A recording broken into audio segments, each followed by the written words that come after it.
대부분 그렇게 생각해요. 그러니까 한국 투자하면 안 돼. 그래서 전 너무 신기한 거예요. 한국 연기금인데 왜 한국에 투자하면 안 된다고 얘기할까? 이번 혁신기업이 부자국민을 만든다는 책의 핵심 주장 중에 하나가 국민연금을 개혁하자는 것인데요. 지금 우리 사회에서 모두가 공유하고 있는 문제의식이 과연 내가 20년 뒤에 이 국민연금 받을 수 있는 것이냐, 아주 절박한 문제의식을 공유하고 있습니다. 이 책에서 국민연금 개혁을 아주 중요한 주제로 다루고 있는데요. 공저자 중에 한 분이신 조영국 대표님께 어떤 개혁을 어떻게 이루자는 것인지 먼저 여쭙도록 하겠습니다. 네, 오늘 여러 가지 얘기를 많이 나눴지만요. 우리나라 국민연금이 1980, 90년대만 해도 이제 막 그 국민들이 돈을 내기 시작해서 모은 돈이 이제 뭐 100조도 안 되고 이러던 시절이었는데 90년대, 2000년대를 지나면서 이제 나라도 기업들이죠. 기업들이 잘 살고 또 세금을 내고 국민들이 세금을 내서 모이기 시작해서 이제 드디어 2020년대에 돼서 1000조가 넘는 돈이 국민연금에 모이기 시작했습니다. 그런데도 불구하고 많은 사람들이 아이들을 적게 낳으니까 출산율이 적어지니까 또 오래 사는 사람들은 더 많아지고 65세 또는 68세, 70세부터 국민연금을 받기 시작하는데 전에는 10년, 15년 받았던 사람들이 이제는 20년, 30년 받을 거니까 그리고 그거를 계속해서 돈을 붓는 젊은이들은 줄어들고 그래서 국민연금이 고갈될 거라고 걱정하는 와중에 또 국민연금을 혹시라도 잘못 투자하면 안 되니까 걱정되니까 전부 다 돈을 빌려주는 식의 여태까지 얘기했던 금융이 좀 낙후하다 보니까 안정적으로 제1공장 담보로 제2공장 빌려주는 식의 채권에다가만 했기 때문에 사실은 어렵고 못 살 때는 채권에다 하는 게 맞을지 모르지만 이렇게 우리나라가 전 세계에서 세계 10위권 경제 수준에 와 있고 많은 우량 기업이 있을 때는 기업에 투자하는 혁신기업에 투자하는 게 훨씬 성장률이 높기 때문에 주식 투자를 해야 되는데 안정적인 걸 원하던 공무원들이 오랫동안 습관적으로 하던 채권 위주의 투자, 부동산 투자가 사실 수익률을 많이 못 냅니다. 또 그게 한 가지 있고 또 한 가지는 주식 투자에 우리나라 연기금이나 퇴직연금 투자를 안 하다 보니까 해외 투자에 의해서 너무 크게 좌지우지가 되고 수익률은 높지 않고 무슨 조그만 위기만 와도 금방 조금 한 해외 투자하는 사람들이 20, 30% 빠져나가면 덩달아서 우리가 다 가라앉게 되고 기관이나 개인들도 해외 투자자들이 어떻게 하는지 눈치 봐가면서 투자를 하고 있고 사실 우리나라가 이미 우량한 기업들이 엄청나게 많은데 코스피, 코스닥에 몇백 개 기업들씩 다 우량한데 그 우량함을 충분히 못 얻고 코리안 디스카운트를 당하고 있습니다. 그래서 국민연금이 이 분야에 지금 16% 내외를 투자하는데 미국처럼 연기금을 50%, 60% 주식 투자를 하게 된다면 여러 가지 좋은 효과가 있을 겁니다.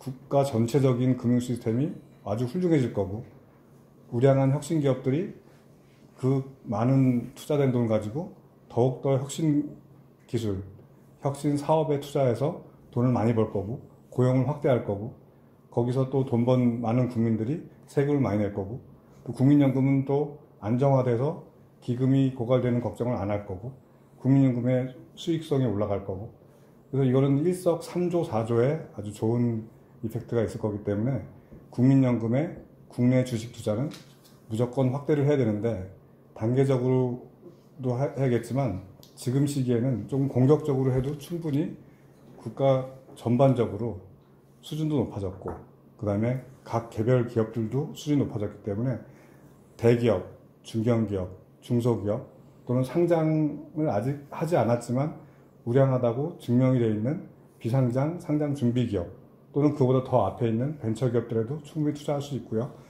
국민연금뿐만 아니라 퇴직연기금, 그 다음에 대학의 경우도 많은 대학들이 지금 학생들한테 돈을 받는 튜이션 피로 지금 운영을 많이 하고 있는데 미국처럼 학교에서 우량한 기술이 개발된 것들을 가지고 벤처 투자를 얻어서 벤처기업을 활성화시켜서 기술 이전도 하고 상장도 한다면 그 돈으로 어렵고 똑똑한 사업화를 해보고 싶은, 공부를 해보고 싶은 학생들한테 공짜로 모든 교육을 다 열어줄 수 있습니다. 지금 미국은 상위 20개 대학들, 30개 대학들은 오히려 돈이 엄청나게 많이 남아서 우수한 교원들, 우수한 학생들을 굉장히 큰 샐러리를 제공하면서 혜택을 제공하면서 연구실을 제공하면서 모셔오고 서로 경쟁을 하는데 우리는 지금 이제 등록금으로 대학을 경영할 수 있냐 없냐 정부 교육부가 돈을 조금밖에 안 준다 이런 얘기 할 게 아니라 대학이 기술사업화에 산실될 수 있는 시스템을 충분히 갖출 수 있다고 봅니다. 네. 김덕일 박사님께도 한번 여쭤보겠는데요. 네.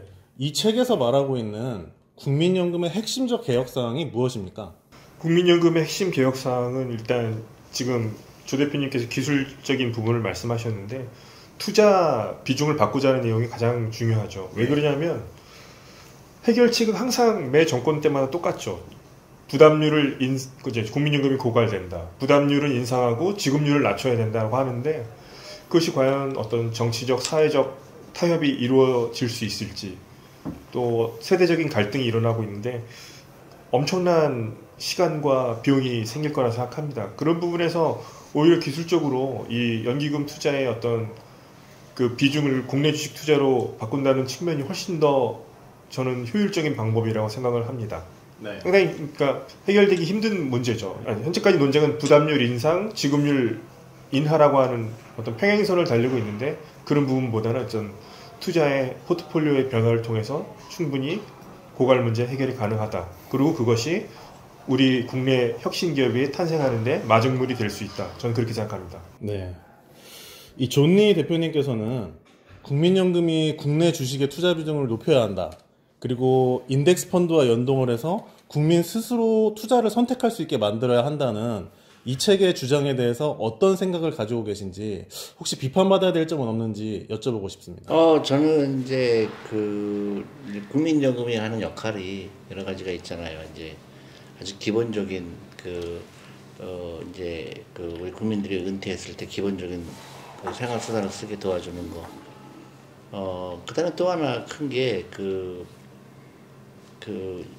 엄청난 돈이 있잖아요. 이거를 어떻게 투자하느냐에 대해서 아주 근본적인 철학이 필요하다고 봐요. 그러니까 이제 우리는 당연시하게 사람들한테 물어보면 당연시하거든요. 한국 주식은 하면 안 돼. 외국 주식에 투자해야 돼. 네. 거기에 근본적인 오류가 있다고 생각하는 게 일단 국민연금을 사람들이 바라보는 거는 무조건 수익률을 얘기를 해요. 수익률이 근데 수익률을 올리려고 그러면 외국 주식에 투자해야 돼. 그것도 저는 잘못됐다고 보는데. 네네.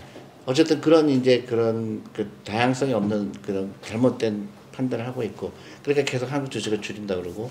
근데 이제 국민연금에서 이제 그런 이제 교수님들의 그 어드바이저들이 있잖아요. 예. 근데 대부분 그렇게 생각을 해요. 그러니까 한국 투자하면 안 돼. 그래서 저는 너무 신기한 거예요. 한국 연기금인데 왜 한국에 투자하면 안 된다고 얘기할까? 보니까 이제 그런 이상한 논리가 있는 거예요. 그러니까 연못 속의 고래다. 그러니까 지금 이게 계속 국민연금은 규모가 지금 커지고 있는 상태인데 한국의 주식 시장이 너무 작기 때문에 예, 그 표현이 많이 쓰이더라고요. 연목 속의 작기 고래. 때문에 투자했다가 혹시 이제 돈을 나눠줄 때 주식시장에 폭락이 오지 않을까. 근데 그런 얘기를 하는 거예요. 그래서 저는 그런 얘기 세상에 처음 들어보거든요. 그런 논리는 처음 들어봐요. 그러면 옛날 미국으로 돌아갈까요? 401K 나왔을 때 미국 시가총액이 얼마였을 것 같아요? 네.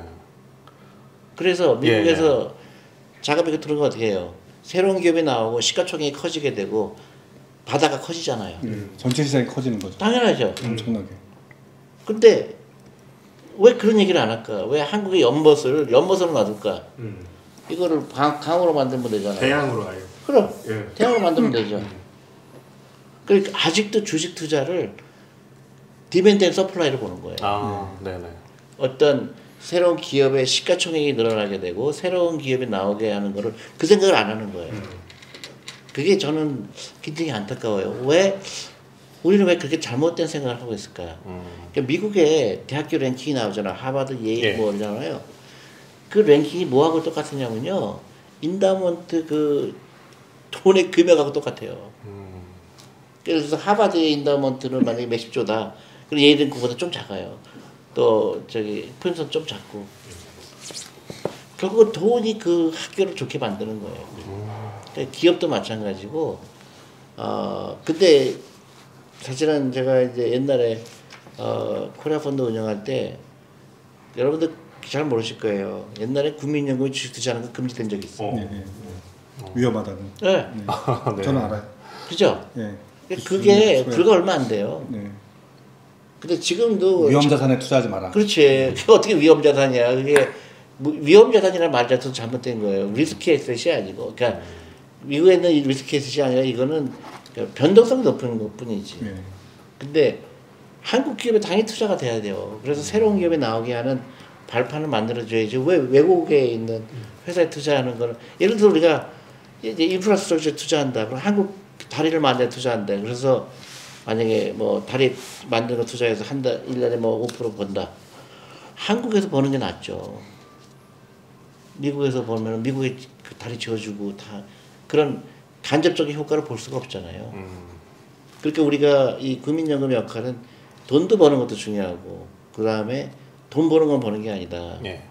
고용 효과도 있고, 그다음에 새로운 기업, 혁신력이 나오는 그런 플랫폼이 될 수도 있고, 이런 게 논의가 돼야 된다고 봐요. 코로나 시대, 포스트 코로나 시대가 금융 투자 환경에 어떤 영향을 미쳤는지, 그리고 특히 새롭게 출범하는 차기 정부에서 코로나를 극복하고 금융 투자 환경을 좋게 만들기 위해서 이것만큼은 해야 된다는 당부 말씀이 있으신지 한번 여쭙고 싶습니다. 그러니까 이제 이렇게 될 것 같아요. 앞으로는 이제 코로나가 이제 이 정도로 마무리가 된다 그러면 예. 이제 다음 이슈가 이제 우리가 다 잘 아는 인플레이션이 큰 이제 화두가 될 거예요. 그러니까 우리가 그동안은 이제 물가가 굉장히 안정이 됐잖아요.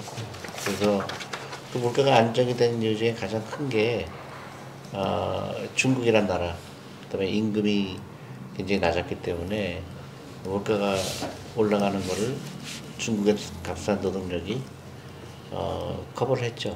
근데 이제 인플레이션이 이제 중국도 그 레이버 코스트가 올라가게 되고, 인플레이션 했을 때 어떤 일이 일어날 건가?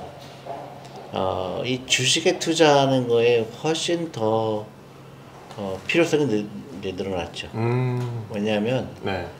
기업은 인플레이션이 생겼을 때 기업은 그 대처를 하기가 훨씬 쉬워요, 개인보다. 그래서 뭐 원자재가 올라간다. 그렇겠죠. 예. 그러면 상품 가격을 올려서 정가를 하죠.